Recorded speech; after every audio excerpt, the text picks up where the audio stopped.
Hey y'all, it's time for another travel time chit chat.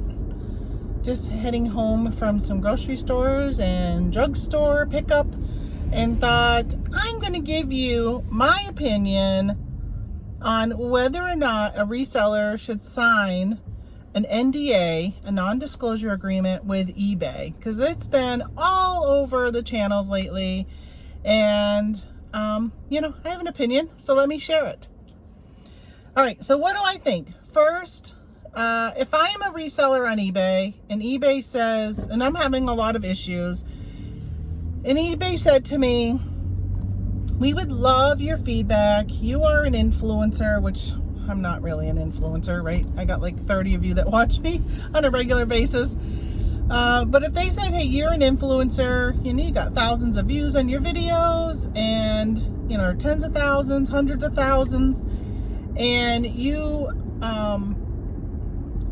hearing what people are saying, people are leaving comments in your videos and you're reading them and you're just gathering all this feedback, then eBay reached out and said, hey, we want to talk to you about it, but we also want you to sign an NDA, a non-disclosure agreement, which means that if eBay was to share some proprietary information with me, or maybe a future upgrade integration or something they're going to do in their system, they're pretty much going to say, you can't share it before we share it with everybody. That's what I'm thinking is probably why they would want you to sign an NDA. Because if you got a lot of followers and they share some information with you and you share it with all of your followers, then all of a sudden now there's going to be all this rumor, all this stuff going around saying, hey, I heard eBay's doing this. And then other people are going to be like, hey, eBay hasn't said they're doing that. What do you mean they're doing that?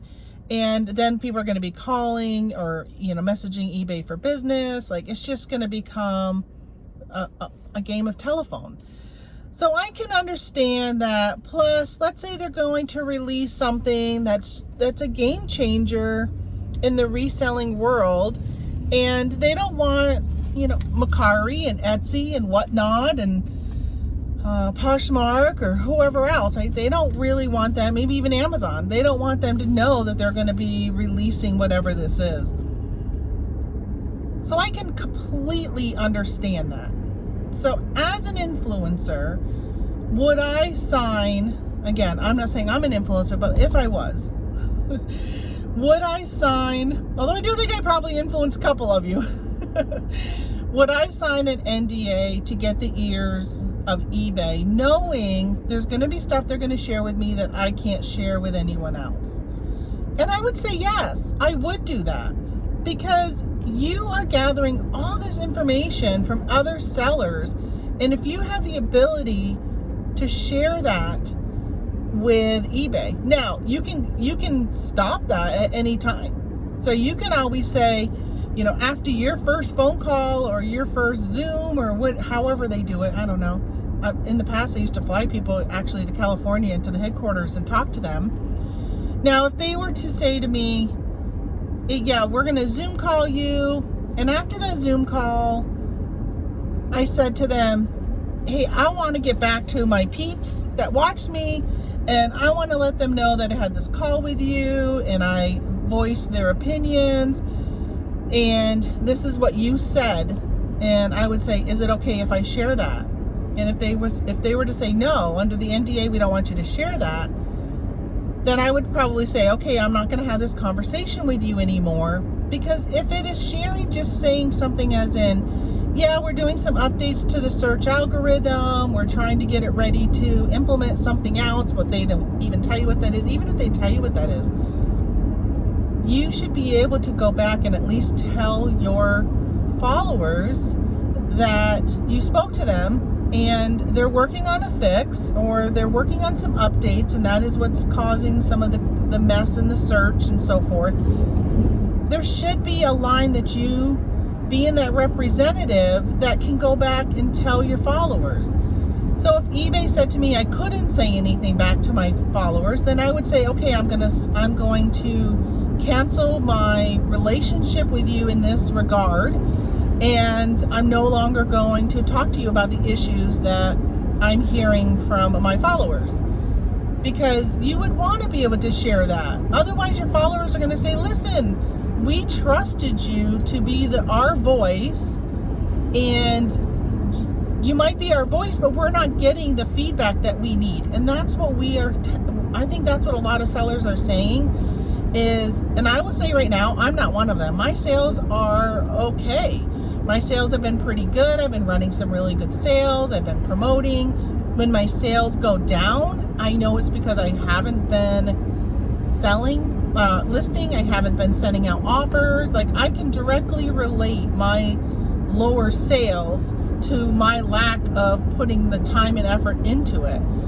So I've been okay. I've had really good sales all summer long. I have no complaints. A lot of low dollar sales because I'm lowering the price 75% off a lot of my stuff right now in my store, but I'm selling them and I'm clearing out some old listings. So my sales have been pretty good. But if my sales weren't, right, then I would be like, okay, I really want to know what's going on, which I want to know anyhow. I'm nosy. I like to know stuff, and I watch these shows, and a lot of times I'm not jumping in. I've been watching a couple. Well, actually, I think four people have talked about it recently that I watched videos on. And a couple of them were live, and I didn't even jump in and say anything because my sales have been okay, and I'm not really dealing with it. But there are some who are having drastic declines in their sales, and there's definitely something going on. It's not just one or two people. It is a large number of people that are commenting saying, yeah, I usually do X number, and now I'm doing this Y number, and it's a huge difference. It's like half, 10%, or, I usually sell 30 items a day, and I've had 4 days with no sales. Like, that is clearly something is not right. But if I could get the ear of eBay and pass on what I'm hearing, then I would do that. Okay, but again, with the caveat that I would still want permission to be able to share some things that I talk about with eBay back to my followers. And if eBay ever said no to even the things that I feel were not something that would put eBay in any type of jeopardy, then I would just cut those ties, and I would be like, okay, that's it. All right, yes, I signed the NDA, but now I'm not going to be a participant in even hearing about anything that you're going to share with me that I wouldn't be able to share. Okay, that's how I feel about that.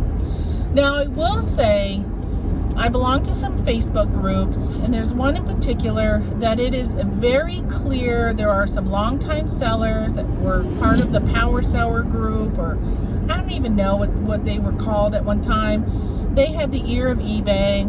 I think they have been flowing out to eBay.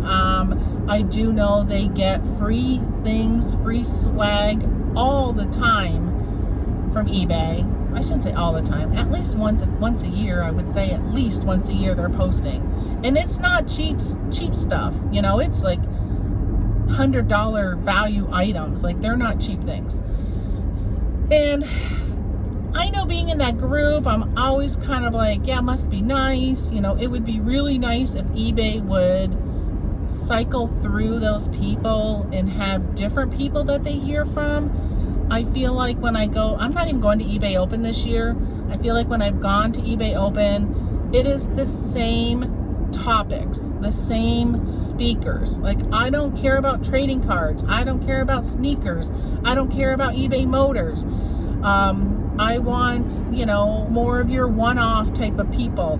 And although I will say last year, there were a couple sessions that I jumped into that I think were newer presenters, but it's a lot of the same presenters all the time. And I know those are the ones that got eBay's ear. I'm friends with some of them on Facebook, and they post, they go to Washington, D.C., and they've gone to California and Seattle or wherever. I just think it's really nice for eBay to expand, bring in some new blood, talk to new people, talk to new sellers, somebody who's only been selling for a couple months. What is it like getting started? What are your challenges? What does eBay need to do to keep that seller on the platform bringing hopefully quality items?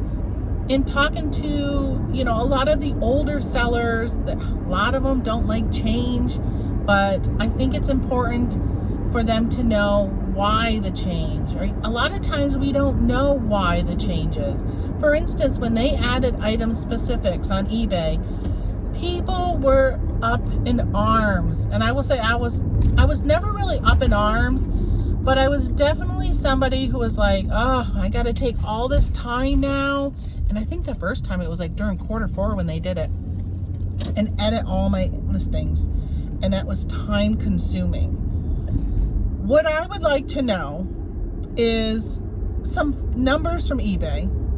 Numbers that say, like, if eBay was to come back and say 85% of shoppers use the left side navigation. They will search for something and then they will narrow it down by clicking on the left side navigation on a desktop.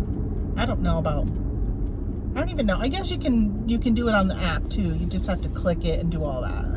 It's time consuming on the app, honestly, to sort things by item specifics. But if I'm on a desktop, it's easy. I can just click.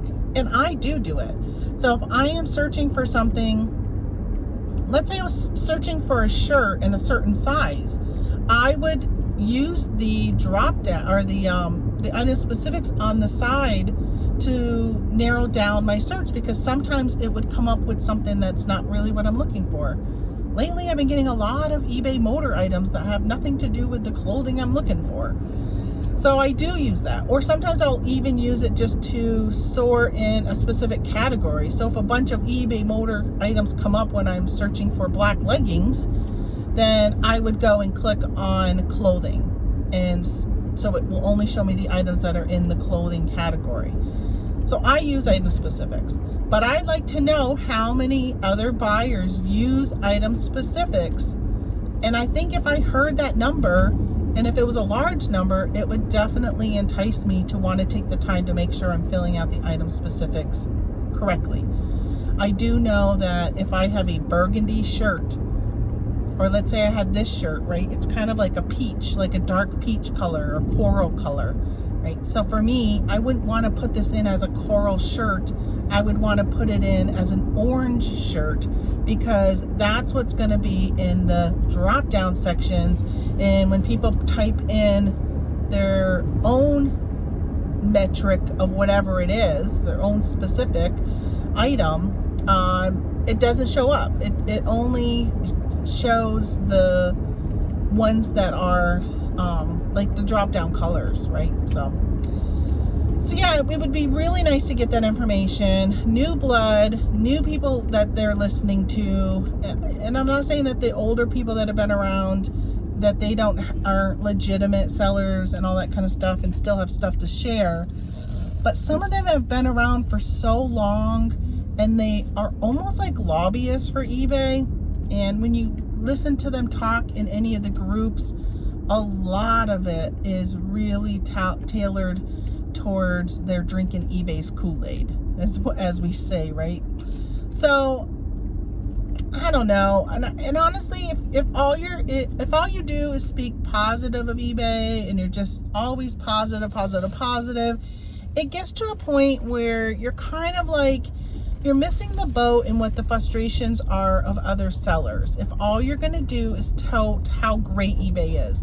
And there are some really great things about eBay, but there are some issues that need to be dealt with, or at least addressed to the public, to the sellers. So, all right, so that is my thought process on that. And I'm home now, so I'm gonna let you guys go, but I just wanted to let you know what I think about the NDAs. All right, talk to you later. Hey, don't forget to subscribe, hit that thumbs up. We put it in park before I forget. And if you're going to the reseller rally next weekend, let me know. I will be there with my husband. We are debating on whether or not to go to the Friday night event, because man, I go to bed early. I'm in bed at 9 o'clock. So the thought of staying up and partying 2 nights, I don't know. I don't know if I can handle it, honestly.